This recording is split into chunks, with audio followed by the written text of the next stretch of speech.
Messieurs, dames, Tanguy Koki.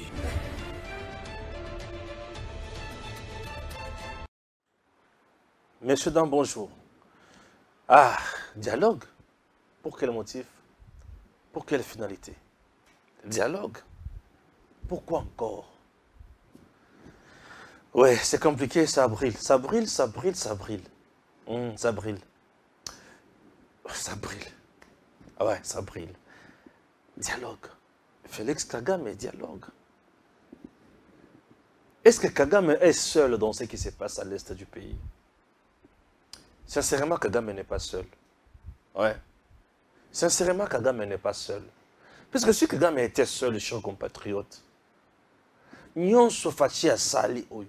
Kotambola nyonso fachi ya tambola. Mindele nyonso koloba fachi ya lobi. Ba lobe le côté. Ba osale le côté. Kagame n'est pas seul.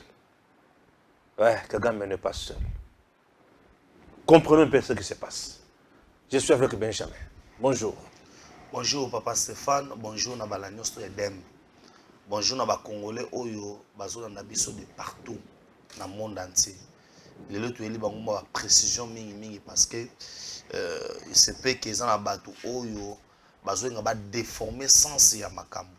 Et ba na biso na bokebi na émission oyo parce que on va essayer un peu ya ko pesa bango mo ba détail mingi na makambo oyo ezali ko loba ma mingi na est de la République, na est de la République, parce que on a compris que ebele a bandeko, bazo nga ba tromper bango, bazo nga ba kosa bango, mais ba profiter pe na émission. C'est pourquoi je demande toujours na bato wa kolanda biso na Edem télévision officielle et que bo liker, bo partager émission et puis bo sanate na ko komela biso ba commentaire na bino parce que yango ne muté ko aider biso pe tout le cateau y est makamoto kosala eza malamu to eza mabe to ekoede biso na bopesa biso encore plus d'informations pour biso pe tous les canaux aux informations na ko panzango et pas ya bato to bakolanda biso na mokili mu. Merci beaucoup. Merci. Ah oui. RDC Rwanda, 17 février à Addis Abeba, encore un round de rencontres entre Tshisekedi et Kagame. La RDC s'en tient à l'application de l'accord de Luanda. Est-ce que Makambo est changé toté? Dialogue. Merci beaucoup. Makambo est changé toté. Oui, Makambo est changé. Parce que le lenge Makambo est allé là qui. Na le lenge Makambo est siko, c'est différent. Aujourd'hui, Batba qui est solo là, dialogue est nini. Nalingala, ya masolo. Nous voyons la Russie qui a agressé l'Ukraine, mais malgré la guerre sur le terrain, mais dans le fond, il y a dialogue au niveau de Turquie. Il continue toujours à dialoguer tout en étant en guerre. Ça veut dire que Masolo est aussi la raté. Et quand on dit qu'il veut la paix et prépare la guerre, la guerre non surtout. Et souka na marambotali dialogue. Ba guerre nyo surtout et souka na marambotali dialogue. Dialogue ne même organisation est belé. Au monde lelo que non, nous avons tozana ba OTAN, tozana ba ONI, tout ça. Et ali fruit, il y a après ba guerre, il y a ba dialogue. Et c'est maintenant autre soit l'émission oyo, on va dialoguer avec qui? On va dialoguer quoi? Et motif il y a dialogue aux alanini. Je ne veux pas que les gens puissent spéculer déjà par information. Oh, non, non. Oui, on a droit de dialoguer. Parce que olinga te, tozara na besoin de solo laka et koyeba maini ne sengeli biso to sala c'est ça. Mbalaboni to solo la Kagame. Oui, mbalaboni to solo na Kagame autant des fois qu'il y a une mauvaise foi et que la communauté internationale va chercher à imposer biso makambo moko boye, nous serons obligés il y a quoi porter voix na biso et de dire ce que nous on passe du Congo. Est-ce que ça Kagame vraiment? Non, Kagame n'est pas seul. Papa Stéphane, le problème du Congo ce n'est pas seulement Kagame, mais c'est les meetings nationaux qui sont derrière Kagame. Ce sont ces gens-là, au bazar plus puissants que Kagame, qui poussent Kagame liboso. Kagame en soi, mais il y a des intérêts. N'oublions pas que cette guerre est une guerre purement intérêt économique. Et la guerre qui est trop la mabélé parce que Rwanda Kobo a son mabélité. Là ne vous en faites pas. Rwanda Kobo a son mabélité. Rwanda Rokata Kongote. Ils veulent seulement exploiter le Congo. Ils veulent exploiter le Congo sans pourtant qu'on respecte les nouvelles règles. Oyo, les nouveaux présidents Yenango. Sans que le Congo a gagné, c'est ça le problème. Mais c'est ça les nouvelles règles, non? Les nouvelles règles, c'est quoi? Il est parti partout dans le monde pour dire à ces gens-là que nous devons faire un contrat gagnant-gagnant. Et ils ne veulent pas ça, ils ne veulent pas entendre ça. Ils ont investi au Rwanda, ils ont réinvesti en Ouganda, ils ont investi en Tanzanie, ils ont investi en Kenya. Partout il y a des comptoirs où ils allaient certifier. Au Batekaka or. Il y a Bissor. Au Zomon. Au Batekaka or. Or au Banangote. La matière première. Au Eza Bamba Nangote. Mais au Bamba Tongeliango. Ba comptoir. Officiel. Officiel. Au Okiroteka or na yo sans problème. Yango Zomona. La plupart y a bateau basana Est Kuna. Qui font leurs affaires. Ils seront obligés en Tanzanie. Ils sont obligés en Kenya. Ils sont obligés en Ouganda. C'est comme ça que les trafiquants fonctionnent. Il y a un moment où il y a des futa. Tout le monde a paix à son âme. Cardozo Mwamba. Au moment où on a en pleine Zamba. Au moment où on a Kanfufu. Au moment a commis parce que Azana besoin de ma matière wana. Azana besoin de ma nini wana. Ozomon, yango zomona que ces pays-là bazo développer et ils empêchent la République démocratique du Congo. Maintenant quand ba comptoir ezakuna, les trésors, bateaux de matière première, bazana na obligation ya kolongwa à Congo et aller là-bas. C'est un système au fait. Maintenant quand il y a un président qui dit Boya awa négociation gagnant. Ils ne veulent pas, papa Stéphane. Notre j'ai fait autre bengi contrôle en matière ya coltan. Il n'y a aucune entreprise. Filiale mon côté. Entreprise à ta moto oyoyebi. Il y a télécommunication. Ou à son coltan na ye na RDC. Na tchemounyo soit en défi les loups. Entreprise à ta mon côté. Ou à son baka coltan na ye na gouvernement congolais. Toi on directement na RDC. Basomba kango via intermédiaire. Il y a Rwanda, il y a Ouganda. Ba chinois, la Monisco. Bangonde ba oteke la bango. Monisco te karapé. Mais Monisco moussana. Matière première. Mais aujourd'hui nous parlons seulement de la force régionale. Les gens ne parlent plus de la Monisco. Bayako Salanine. Papa Stéphane, qui va oublier que nous avons la plus importante mission des Nations Unies, Banda Oni Salima.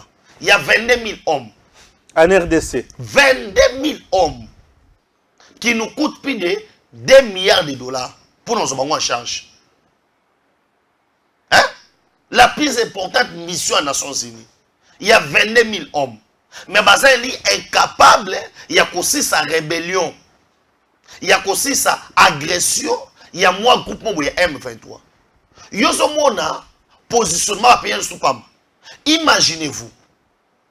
Groupement où il y a M23. Au vu de on a fait Dakar, on a yéba. Bah M23, on va savoir estimer combien d'hommes. Bah ça a 22 000. Bah ça a 100 000. Bah ça a 300 000. Bah ça a 400 000.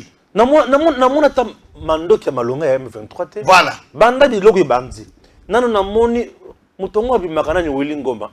Otale Wilingoma yeyo Wilingoma neti batumi bale neti mutomoko neti azana diarrhée. Voilà. Neti azana malade alibum. Voilà. Bon au tiers pembeni. Au vandi les sous namona kata ba avion ya M23. Voilà. Namona ka ba char de combat M23. Tout le monde a auto blindé ya M23. Mais M23 tout le monde a que colonne moko boye. Il y a 50 000 soldats à M23. Tout le monde a Wilingoma tout autour na ye. balataka d'abord salité. Mais on tue au massacre. Non, il n'y a pas la guerre là-bas. Qu'est-ce qui se fait? Ces gens-là ont besoin de minerais. Donc si je comprends bien, c'est juste des terroristes au Bachinagati Zamba. Monisco ndenga zana mando que n'est pas partout Monisco kotaka azokota ndenga lingi. Voilà.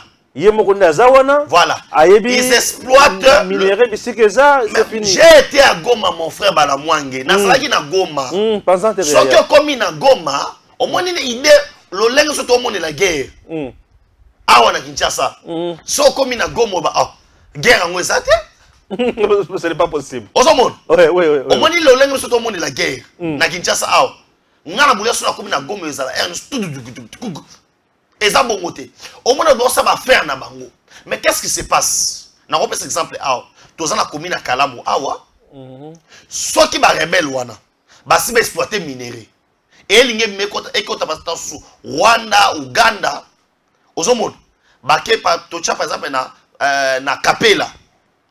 Oyo tout ça ils ont ça la mascarade. Pour minerais ça nini et le cas.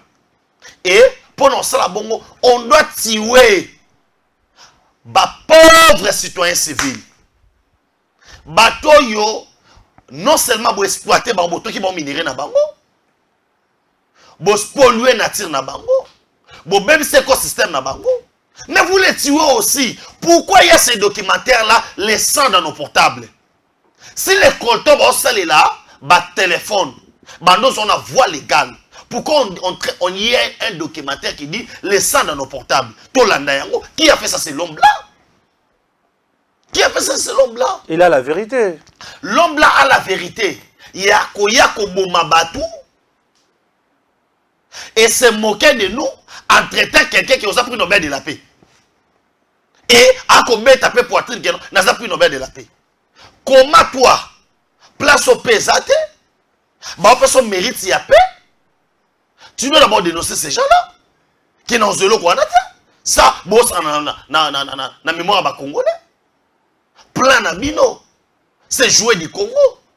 Et là maintenant, on doit dénoncer dans Mokili Mobimakeno. On est en train de forcer la RDC à se soumettre à la communauté internationale à la Lingui. Parce que pour avoir un chef de l'État, ils ont senti que Fachi a fort. Et que Fachi a le droit dans la Bible, ne balobi, que ton oui soit oui. Et que non, non, ça non. Comme ils savent que Fachi a Lingui non, ils veulent maintenant chercher à imposer. C'est ça l'homme blanc. Tant que la colonisation, na nesopani, baluka ba imposer biso au moyen munduki. Maintenant aujourd'hui, et ça type kakaya esclavagisme, vous devez faire au biso biso lingi. Parce qu'ils ne sont pas prêts à lâcher Kagame. Kagame c'est un génocidaire. Kagame c'est un tueur. Il y a plusieurs documentaires. Dans les fameux rapports mapping, on a cité le nom de Kagame. Est-ce que la communauté internationale ne sait pas que Kagame c'est un génocide? Non, c'est juste un silence coupable. Oui, oui. Non, un silence coupable à l'entretemps n'a cessé. Bako ça la pour nous imposer. Mais est-ce que le Congolais, Papa Stéphane, au lieu que les Congolais, au bas la nangana mit oyo, totalement pour dénoncer manœuvre. Il y a un bande de quoi dans Mali baseli. De dénoncer manœuvre à France. Non, si je comprends bien, l'unique solution aujourd'hui est la population à tellement. Voilà. À ça, la manifestation à tout moment. Et côté de Malibosa, l'ambassade, il y a un pays. Voilà. Côté de ma siège, il y a les Nations Unies. Bon, l'ambassade presque à tout moment. Donc, l'ambassadeur, le représentant de Bango, l'accord diplomatique de Bango, va se sentir secoué. Et le pays de Bango, il faut trouver solution. Papa Stéphane, balé na ngambu na biso. Et c'est au peuple congolais. Balé ça na ngambu au gouvernement. Oui, c'est au peuple. Quand tout na gouvernement te que ozo kende ko négocier pourquoi non? Le gouvernement faut sa part na ye. Yango moni même la Bible. Jésus lobi à César ce qui est à César et à Dieu ce qui est à Dieu. Aide-toi, le Seigneur t'aidera. Ça veut dire le peuple congolais a droit à ça la part naïe. Le peuple congolais on ne peut pas rester naïf Total la bango boy. Non, ce n'est pas la biso comme il est là. Osomon, étape ya mana ko uta likolo eza sous-souté. Osomon, quand un touti prêche dans une église, ngana obenga ngo église té. Aote bandeko na ye, auto bengi persévérance. Aote bandeko na ye que vous pouvez encore y croire. Ako sa bandeko na ye que na monde totanga que Israël a récupéré ma belo ezaki a été. Ba mindele ba imposé ba Amérique o ezaki ya bangote. Biso peto an elika que on peut récupérer la République démocratique du Congo. O eza biso. Ils reconnaissent au moins que ces terres ne les appartiennent pas. Ou en église. Ba reconnaît ma belle za bangote. Mais ba kolobake soto bundisi na souka. Mais les Congolais aussi le moment est là. Moi je pense que je pensais que les Congolais ont tellement. Mais qui en parle? Les Cambodgiens de sécurité. Pays manquant dans le monde. On a moni. Nous sommes face. Il y a menace internationale. Menace à votre moka. Il y a l'opposition dans Mambounine. Les seuls pays dans le monde en matière de sécurité opposition c'est le Congo. Dans d'autres pays, tant que vous avez Mamboitali sécurité en Boka. Mamboitali intégrité à territoire. Il n'y a pas de l'opposition. On s'en s'opposer dans l'île. Sur le Rwanda a réussi qu'on gagne sur le plan diplomatique. Parti dans mon bord, on a mis ce qui. Ton abel a sur Botoli. Yo gagné. Si vraiment tu es Congolais, tu vas rien gagner. Mais quand je vois la classe politique congolaise être divisée autour de la question de sécurité, je me dis waouh, le seul espoir pour calmer l'hémorragie, c'est le peuple congolais. Et le peuple congolais, il y a un fait patriotique. Je te vois chaque matin ici. C'est une manière de motiver nos frères, nos sœurs qui sont partout éparpillés au Congo. Que cette affaire nous concerne. Et lorsque les gens bako fanda, côté la keno, le gouvernement doit faire sa part. Le gouvernement, il faut qu'il y ait des sur le Congo. Mais le peuple congolais doit dire non. Doit être capable, il y a côté l'élément, nous ne sommes pas d'accord. C'est ça au moins ce que le peuple congolais doit faire. Et si on n'arrive pas à le faire, on peut sa faute à Fachi. Pourquoi? Hein? Il ne peut pas être yémoisa partout. Et puis, moi, quand je Congolais, Premier ministre, chef d'État, l'ambassade des États-Unis. C'est n'importe quoi. C'est n'importe quoi. Le chef d'État ne peut pas dire ça. Quand les jeunes ont manifesté dans Goma, eux-mêmes. La conscience patriotique. Voilà. C'est ce qui manque maintenant. C'est ce qui manque. Vous savez pourquoi ça nous manque? Parce qu'on est infiltré. Beaucoup de gens qui nous découragent dans les réseaux sociaux, qui veulent montrer que les plans de Tshisekedi et Zarotika Congo, ce ne sont pas des Congolais. Ces gens-là, ils avaient anticipé. Ils savaient que le monde est aux numériques. Et ils ont investi dans le numérique. Ben, investir dans le secteur où il y a communication. Ils sont forts dans la communication. Négatif de décourager. Et c'est ce qui se fait que, au monde, il y a beaucoup d'articles. Oyo et Bang Saba Congolais.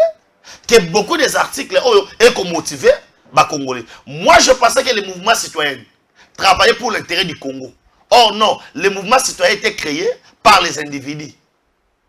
Pour nous la panique dans les Congolais. Est-ce qu'on a la tête parce que bateau en osale la bango, bateau en neurotine la bango, bah se sentir qu'ils sont en train de perdre maintenant.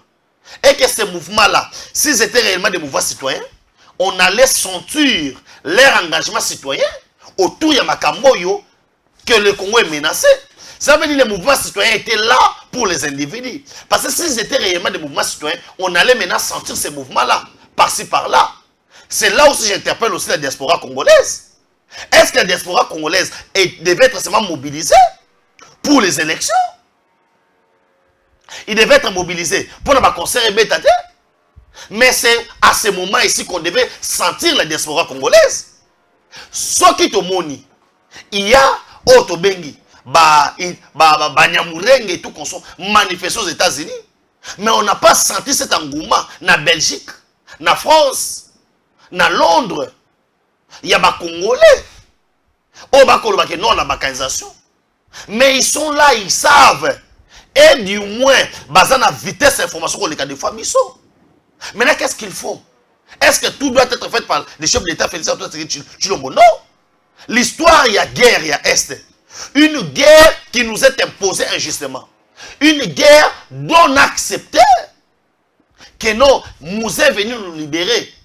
Or, to Bossana qui Mouzé n'était pas venu nous libérer. Mouza continue sur l'esclavagisme. Il y a Tutsi. Les Tutsis savaient que le moment où nous devons prendre l'ascendance, les colons, il y a Bantou. Et nous ne savions pas. Et c'est pourquoi lui-même, nous dira que non, la guerre sera longue et populaire. Parce qu'il y a des côté de Melibino, moyen de Bimsabino, exacté. À ce qui ne jamais trahir le Congo. Quand vous dites ne jamais trahir le Congo, en signant les accords de l'Émirat, qui avait trahi? Parce que ces accords de l'Émirat, c'est ça la suite logique. Il y a Sun City. C'est pourquoi Papa Tshisekedi avait quitté Sun City. À mon avis, Makambo de loin. Papa Stéphane, Makambo tout au solo là, Oyo, il y a des Congolais, Oyo, Lelo, Baliaka, Bambo, Nabandaku, Nabango. Mais Makambo na Oloba, Oyo, ils sont conscients que tu es Kamboko. Ils sont conscients que tu es Kabamboko pas Kagame. Ils sont. On m'a dit Kagame, hein. Azako bang de l'autre côté parce qu'il y a une classe politique où on ne soit pas fâché. Et pour là, bango tu vas dire. Moi, biloko nani Olive Lembaloba. Bango tu vas lemula kasanya. Il sait que bango tu vas kenda. Bah c'est ça ngana tu vas kenda. Et belé bako ganga abazana RCD. Et belé bako ganga ba yebi ce qu'ils ont accepté. Et belé bako tchele son monoko lelo pour démontrer que le problème c'est fâché. Ba yebi que le problème est à bango. Ils savent ce qu'ils ont signé. Papa Stéphane, Congolais n'y a qu'au Kondimake. Tilelo, autour il y a nationalité. Il n'y a pas un article de la Constitution où ils ont lobé la nationalité clairement. Il faut battre que Congolais na moli. Il faut battre que Congolais en confusion. Et un article mon côté à Congo. Où ils ont lobé là. Quand il y a la Constitution majoritaire, tribu majoritaire, non, c'est minoritaire. Il s'agit de quoi? Hein? Il s'agit de quoi? Qu'est-ce qu'ils ont voulu cacher là? Quand vous venez avec un article de constitution, en cas ce qu'il y a Nini, pour sauvegarder l'unité africaine, comment, avant que je sois africain, mon frère, je suis d'abord congolais. Hein? Avant que je sois congolais, avant même un congolais, je suis d'abord d'origine, il y a territoire, il y a secteur bouillé. Comment avant de protéger l'unité africaine, je dois d'abord défendre patrie Nangaï. Fatih n'est pas président de l'Union africaine. Il n'est pas élu président de l'Union africaine. Il est élu président de la République démocratique du Congo. Il prête serment pour défendre les intérêts de la République démocratique du Congo. Voilà pourquoi ceux qui leur ont signé l'accord, on peut les traiter dans la justice, dans la haute trahison. Il est d'abord chef de l'État. Il y a Congo. Pour représenter, pour le chef de l'État, participer dans la réunion, il doit d'abord être présent à Mokamokoboy. Et il ne peut pas aller quelque part pour signer des accords Oyo et Konyoko la Congo. Mais quand nous avons eu un président, Oyo, parce que tous les accords, ils sont ratifiés dans l'Assemblée nationale. C'est ça, non? Il faut qu'il y ait un accord. Et puis, les accords que le président a signé et correspondent à Namibeko Yamboka. Le président ne peut pas signer le loi qui le Natonga Bike, non? Napesi, Kayemba, Naba Angolais. Automatiquement, le procureur général près de la haute cour constitutionnelle et c'est l'État à se saisir dans le dossier a trahi les Amboka. Mais nous avons eu des accords ici. On a eu l'armée rwandaise rentrée au Congo. Président de l'Assemblée nationale de l'époque, Vital Kamerhe a profité. Anabo Moyi. Batoune na RFI abi na yebi makambu wana te. Na yebi makambu wana te. Automatiquement à l'époque, il fallait malamoko bakanga chef de l'État au azaka wana l'exercice. Parce que comment il peut, c'est pas accepter que makambu esami oyo yebite. Oyo Assemblée nationale va s'informer. Mais on a eu ça dans ces pays.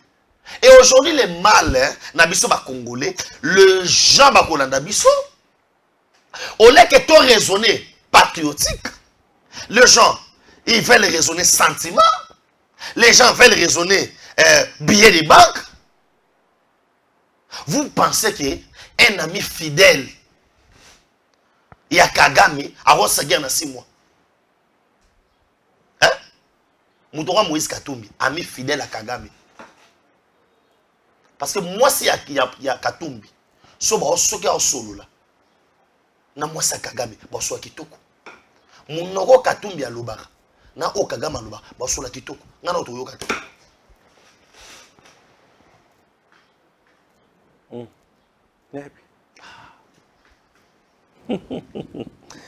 C'est bien. Voilà aussi ici dossier. Il y a j'ai un tweet ici qu'on attribue à Noël Tchani moi d'Anvita. Na mekara de kotanga yango Benjamin amekape ko loba. To kailo kwa koloba. To akoloba ni bato batindinga ngo ebele. Président Noël Tchani moi d'Anvita. Est-ce que tweet oyo euti epai na yo to euti epai ya mutu mususu? Bato batindelinga yango le temps président Noël Tchani aya koyebisa nga soki tweet euti epai na yo to epai na mutu mususu. Bon, je vois déjà, est-ce que ça y est vraiment Noël K. Tchani moi d'Anvita. Les jours passent et je ne regrette pas d'avoir été un collaborateur de ces régimes qui se distinguent par la démagogie et la délinquance économique. Le président Tshisekedi ne prend pas son rôle de chef d'État au sérieux. Il se comporte comme un nourrisson avec des caprices et des grimaces qui rétrogradent nos institutions. En 2023, j'espère qu'il acceptera son échec. On vole partout. Et au nom du chef de l'État, à en croire certains, c'est lui-même qui organise ces détournements. Allemagne d'Afrique, monnaie, oui, des voleurs. Est-ce que c'est Noël Tchani ça? Bon, n'ai pas confirmation, je ne peux pas que la maramoyo, toi on a confirmation. Moi, je pense que ces pays, pour plusieurs raisons, les lots, on a plusieurs difficultés. Je pense qu'il faut qu'il y ait un référendum. Pour changer beaucoup de lois en constitution. Parce que, Stéphane, au moins, il y a dans la constitution, hein, comment est développé. La constitution, elle correspond à la réalité. Point 1. Voilà. Il y a les bosses zanines.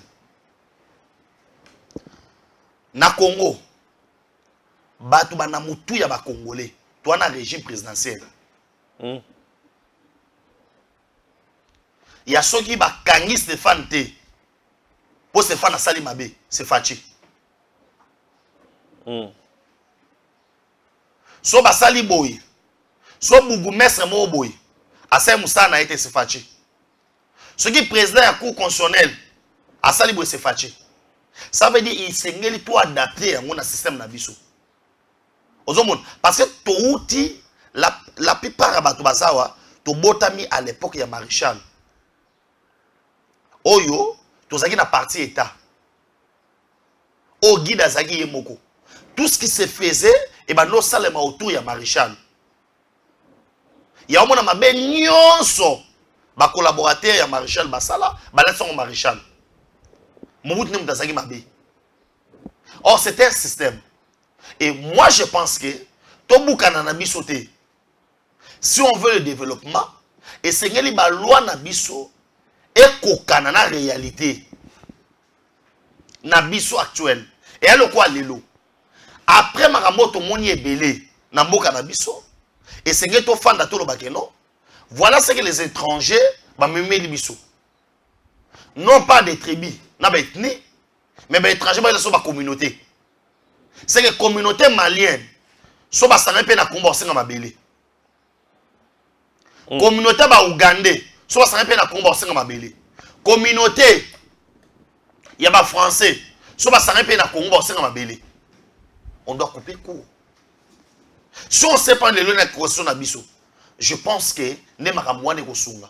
Mais tweet wana na ebité ko attribuer na Noël Tchani et puis ceux qui ça Noël Tchani, Soki, ça Noël Tchani, je vais dire qu'il a tapé à côté. Parce que on ne gère pas un pays avec les émotions. Moutoua Mekaki, à côté de son makambo, quand il a pris de sérieuses décisions, Kanga Salaboy, bloqué Bundana Bango, Boena Boy, ba Boumaye, na Tongo, na 9h. Congola on a 17h, 14h30, 15h de Bayoibango. Mais na Tongo c'est facile à naïe. Oh. Oui, Tongo, 9h c'est facile à naïe. Baoba boumé par Mathieu hélicoptère ou à Brazzaville, Bakina Bango. Congolais to yoka ba 14h. Depuis ce tour yoka, ton mobile tapé ma solo. Ti lelo. Congolais ta mota ebi keno, mutabomai kombo boy. Na bomai. Tabomai muzaï banate. Et dit qu'à peine à mina prison, yo katanga ta komono, mutabomai mutuboy. Okotanga kombo te. Histoire nyo surtout. Ba o tu ba palanga na kana ba dossier wana boy na boy. Bakenda. Hein? Ba gaita kakuji. Oza ministre intérieur. Akenda. Ba tata mwasi okota mabwana wu akenda. Ba général wa yaka mkolo Kabila yaka pesa ekiti akenda. Basila. Ozomon, ce sont pas qu'on soit chef de l'État, les loquets, il est inefficace parce qu'il n'est pas non. Il faut yeba oza nango. Na chuba olbaga muchu di ku bianza ku du shebe ya nyoka. Nzete za maboko ndeko bo nyoka. Mais nzete nini? Obuma nyoka na yoza na mbanza kombo. Tiji moko ya kombo. Obuma nakonda. Obuma piton. Nzete ya mulaye boyo ko banda ko piton. Osomon. Cela veut dire avant na lamba fufu po fufu nangete bate. Fona yeba quantité ni a poussière à masango na zanango, quantité ni a poussière à manioko na nango. N'est na yeba que non la bota les boules. Et si on a une armée qui est infiltrée, ces gens-là, Mouzela a tenté de le faire. Bon, mais nandaku. Baboma nandaku. Pe baboma makele le salamate. Na muto abomi abima swabala. Abima, tala abima kutu essence, tala muto abomaye, abima akenane à l'aise. Amata hélicoptère, ouah, aketina Brazzaville, ouh, akenaye. Si le autre est battu, et il ne faut pas donner ce marmot comme ça solo aspect à sa chef d'état les faibles, n'a ce qui n'a pas gagné n'a salaboui. Tala, ceux qui vont à Koufa. Ceux qui n'a commis wana, ceux qui zaki ngai. Tala, au moins bato soki, bacha bibi na stade. Ceux qui zaki ngai, mais na beta mo chimite. Bata son ton enveloppe beta chimite. Très bien, très bien. Là, chers Congolais, suivons d'abord cette vidéo. Suivons.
Ngobila, Ngobila. Gentini, Ngobila, Mbaka. Ngobila, JB, papa chéri. Papa chéri, Roubaré, battu. Ah, Gentini. J'ai quoi télé, Gentini a zobita dame. Tous les services de l'État, après avoir fait un travail qui toque. Le travail que fait Gentini Ngobila avec son équipe ce dernier temps, ils ont très bien. Très bien. On sala na diversifié divers Gentini na yango bon na été c'est le banini. Merci beaucoup papa Stéphane et ça soni pour l'image en boka nanga. Ah soni. Te na beza soni pour l'image en boka nanga. Na constitution ils ont interdire à un gouverneur à se divertir. Divertissement et ali droit naïe, il peut le faire. Mais il peut le faire quand? Hein? Il peut le faire quand? Si Gentini Ngobila, on a respecté Mingi, étant que gouverneur, Azaki n'a pas ça au bêta dame. Na place où on a, à quoi il y a dimanche? À quoi il y a en dehors, il y a air à service. On est pendant service. Côté les mis à tous les services de l'État pour les obéir ta dame. Toi, on est tous à wapi. Toi, on a zambani ni bongo. Toi, on a kin. On ne gère pas un pays comme ça. Qui ça? Papa Stéphane, tu peux admettre genre il y a un comportement oyoté. A télémis c'est un vice-gouverneur naïe. Ba service tout y a l'État pour y obéir ta dame. Mais non. Bah quand on interdit Gentini Ngobila beta dame te. A quoi beta dame naïe nandaku naïe, a quoi beta dame naïe na lieu public. Mais en dehors il y a un moussala. Pe côté mais ça va service à l'État. Son ngana zaki vice-gouverneur ngana kende. Ngana kende. OK doit. Ngana kende ou ngana tikaye. Ou ça ko blaguer? Hein? Ou ça ko blaguer? Ou ça ko blaguer na moussala à l'État? C'est que ba service surtout wana ba telemi na bango pour na observer ndenge gouverneur a se divertir. C'est moussa na ote? Non, mais c'est le gouverneur avec tout le respect. Ko sara sou babilo wa bongo te. Babilo wa bongo ezali ko manquer o to bengi fonction wana ozo asimi mu. Ko manquer fonction ozo asimi ya gouverneur respect. Et ça fonctionne beaucoup. Oh, ça mérite beaucoup de respect. Et ça mérite beaucoup de respect. Ouais, ça le là, préfet école Moroboué. Na moment où ban faut batanga tel misi bango pour yazo beta dame. Neblo ya sali. OK na ba service à l'état. Bokyo sa musala. En plein exercice musala wana. Au tel misi bango nanu pour yazo beta dame. Mais non. Est-ce que vous êtes obligé de servir surtout à l'État au télémawana pour y sauver ta dame? Amoni bango ngeni. Bana misala na ye, ba boy na ye, bana na ye. Non, là c'est très grave. C'est très grave, c'est très grave. Na éviter sanction aux aranini, ton nani on fa discipliner ye et pourquoi pas nani on discipliner? Ah, nani on sanctionner. Vive ma couleur. Basta. Pas à occuper. Yo, pas à obéir ça. Pour pas tout na demande d'explication. Pour mettre guidable. Est-ce que dans le programme na temps que na les bosso assemblée provinciale.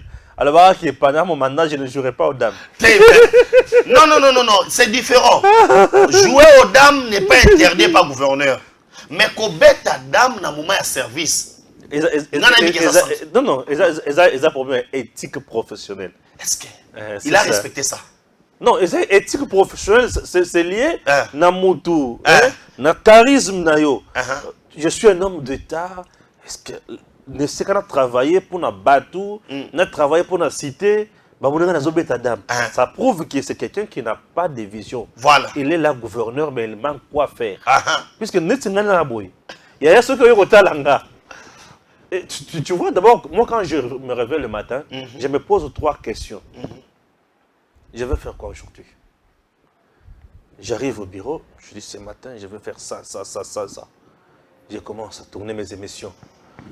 Et j'aime mon programme. Tout le monde sait, na Edem TV, la première émission, c'est les 2G qui tournent. Et sur le lobby, bossa langa plateau, bayebi plateau ni barossa la pour la DG. Au monde déjà, c'est la discipline personnelle, c'est éthique. Donc je viens, la première question que je me pose, qu'est-ce que je vais faire aujourd'hui? Quand j'arrive à midi, je me dis maintenant, qu'est-ce que j'ai déjà fait? Voilà, dans Tali Chikobi, dans Sali, je publie ça à 13h ou à 14h ou à 15h. Ok. J'arrive le soir, je me dis, qu'est-ce que je vais gagner? Ah oui, hein, qu'est-ce que je vais gagner aujourd'hui? Ça, c'est le soir. Ce que qu'est-ce que je vais gagner? Peut-être qu'il a gagné le côté. Je me dis, pourquoi je n'ai pas gagné? Puisqu'on a travaillé bien très loin, mais que je n'ai pas gagné. Ou soit, je devrais bien faire, mais ma technicien me rend un mauvais service. Le monsieur tout ça, mais vous m'avez rendu un mauvais service. Et directement, je qualifie ce qu'on a fait dans ma terre. Je dis, un professionnel n'agit pas comme ça. Donc, Gentilin Gobila, au mon gouverneur, Azo Kenogobé, ta dame, Azo administré province, pays. Ça, c'est un pays. Kinshasa, c'est un pays. Si Gentilin Tchara n'a pas que c'est un pays, il se trompe. Puisque nous avons le Kinshasa, le coup de 4 districts. Chaque district est dirigé par un gouverneur. Le gouverneur, Kinshasa va diviser par 4. Pour ce qu'on va diviser Kinshasa par 4, ça peut aller aussi. On peut aller. On peut diviser Kinshasa par 4 ou par 3. Nous avons 24 ou 25 communes. 24 communes. 24. Le 24 communes, on peut diviser ça par 3. 8. On a 3 provinces ici. Moi, j'ai toujours pensé ça. Parce que j'entendais dans la savane, Azan a décidé que Bela y habité à Kinshasa. N'habite solo. Kassongo. La police, il y a Kinshasa. Un jour, on a mis un policier de roulage dans mon touka. Avant d'aka côté ya Kinzenga, oui bien. Abouma. Aux aéroports, au Koti. Au Koti, Kunati. À Ebisinga, jusqu'aujourd'hui, le chef coutumier à côté wana. Akima. Asa sauté. Chef coutumier Akima. Natuni Akima yoka. Batu ya bulu jakongo bakomi ko ya wana Akima. Batu ya kwa muntu. Ya kwa muntu. Akimi. Na lebi bozana policier kuna te lebi comment policier ba ruta wapi? Ici à Kinshasa, il y a des endroits où on ne retrouve pas la police. Kinshasa que vous voyez, il y a des endroits où on ne retrouve pas la police. À Makala, il y a tout un quartier que les gens ont déserté. Koulou les Obunda, batu bazo kata na machette, batu bakimi bandako. Makala za awana Kinshasa. C'est une commune où Kangami na Makala Kangami na Mabumbu, Baselembao et Kaboni ce qu'on a na Prince université ngamba ngaba limité comme ça. Makala Kangami pe na Kalamu. À Makala, il y a des quartiers batu ba déserté bakini. Yebisa bango ke Makala ezali à quelques kilomètres dans centre-ville. Voilà. Makalango est dans le district Yafuna. Au Moniwana. Raison pour laquelle Kinshasa est trop vaste. Je suis allé à Maluku. Ceux qui sont à Maluku, tu sens vraiment qu'ils ont la vie moussous. La vie qui est à Maluku semble être différente de la vie à Kinshasa.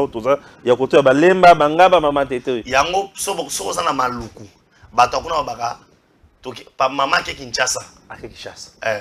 C'est comme que dans Maluku, et ça la province Moussous. Voilà. Mais Maluku, c'est Kinshasa. Et c'est une commune rurale. Le parle à Maluku, mais on a une visite à Bioté, le parle à Bandou. Au moment bref, les gens doivent retenir ceci. Administrativement, Kinshasa, Mounene Nango. Et ça qui n'est pas gentil. Nabato, ata Gentini kutu innocent. Pour Kinshasa, c'est déjà Mounene Koleka. Si vous avez le gouverneur Abet Akadam, il est déjà innocent. L'État a ça à Moussala, a bien le service de l'État. Tu sais que quand le service à l'État, et ça, auto bengi, mbongo ya l'État. Pour, bateau a bien pas maté. Et ça, mbongo à l'État. Et l'argent qui est sorti dans le trésor public, il faut ça, maman, ça utile. Nathan ou Esengeli. Nathan où les gens doivent travailler. Les gouverneurs, au hasard censé qu'on motiver. Parce que Nakati wana, Bougoumé Salim Bazaraki. Et ça, on a une attestation dans la commune. L'État a gouverneur wana signé. À Télémi, parce que son chef direct est là. Au hasard, il gouverne. Il ne va pas se déplacer. Il y a des paisibles citoyens. On va faire la commune. C'est le document administratif. Oyo.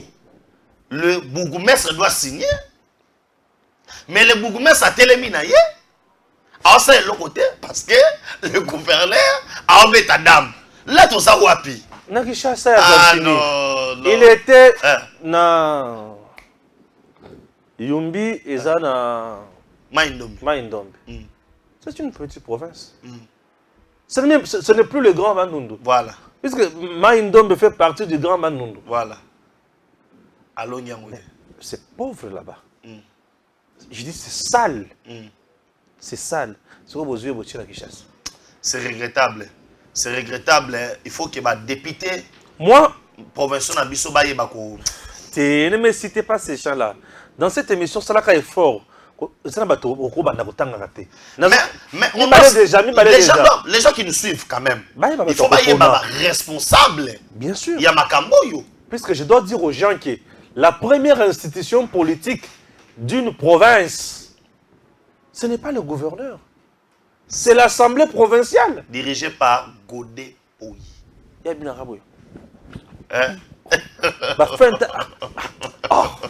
je me dis, mais Seigneur. Mais oui, il passe à Ningazana, bien sûr, Bachepe, na ona oisé comme maman va chorégraphier. Dio na bango pena. Hein? Qui va oisé comme barré. Té, passe à la fête. Passe à Tikalaga. Tara muta kita noti na sebwe. Pa. Passe à la Kinshasa. Donc, vous avez Gentili Ngobila comme gouverneur. Bon, c'est ce que j'ai comme ma vice-gouverneur. Il faut pas ça à l'inverse. C'est-à-dire quoi? J'ai quoi comme gouverneur? Madame Toba Gentili. Avec allez, madame. Madame Toba Gentili. J'ai quoi mettre allez, madame. J'ai quoi comme dans j'ai quoi pété plomb dans la tamouké. D'ailleurs, le gouverneur bourgmestre Atikala, un vice-gouverneur, le président de la République, le ministre intérieur. J'ai dit, Seigneur Jésus. Après, écoutez, après une semaine, Paul Moularo, avec un type moboté, aérocorrompé. Il y a un corrompé. C'est que, aux gens qui t'ont filmé, si y a comment il y a baqué, on a mon gros ça. Azo le chef de l'État. Oh, basali cop on a le ministre intérieur. Basali cop na on a mon romboka. Donc ba longole ba neti oyo. Oyo so la kisana kadim. Asali ce qui fait ta. Asali la kala. Asali le roboté. Maison comme la kala très sale. Liboso a commune foulu. Chers compatriotes, Moupanzi a commune nyon surtout attendi si ba salon de coiffure. Attendi si ba kuzu. Attendi si ba teka masanga lotoko.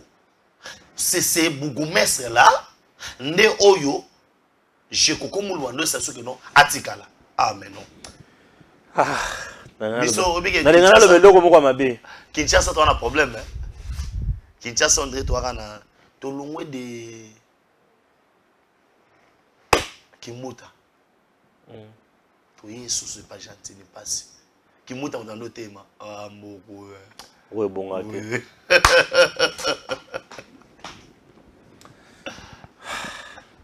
Le baning. Le moko fona beta kaka. C'est pardon. Bana ba mikie. Très bientôt il y a tout tali balasi. Tout ce qui est là. Mais je serai un bon dirigeant moi Balamangi. Vous avez envie de gagner les élections de votre cirque. Non, ça me fait mal. Tu te rends compte vraiment que les gens qui nous dirigent ici, oh yo diriger biso, oh yo. Ça c'est nous insulter.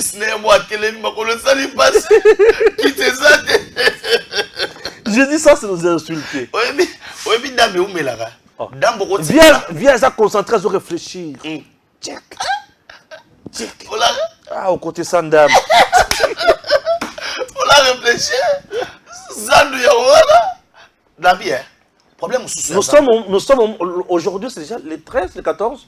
Oh, les 14. Nous sommes le 14 février. Donc dans 14 jours, moi, Oyo et Sili. Nous doit entamer mars. Et de mars à décembre, c'est 9 mois. Donc le président Tshisekedi ira aux élections pour ça la campagne sans Andu. Sans Andu, mais si ko yoyoka, oyebi nani Fimboate kele. Nani Alingeti. Batali ba munyoso babi na novembre. Zando aussi.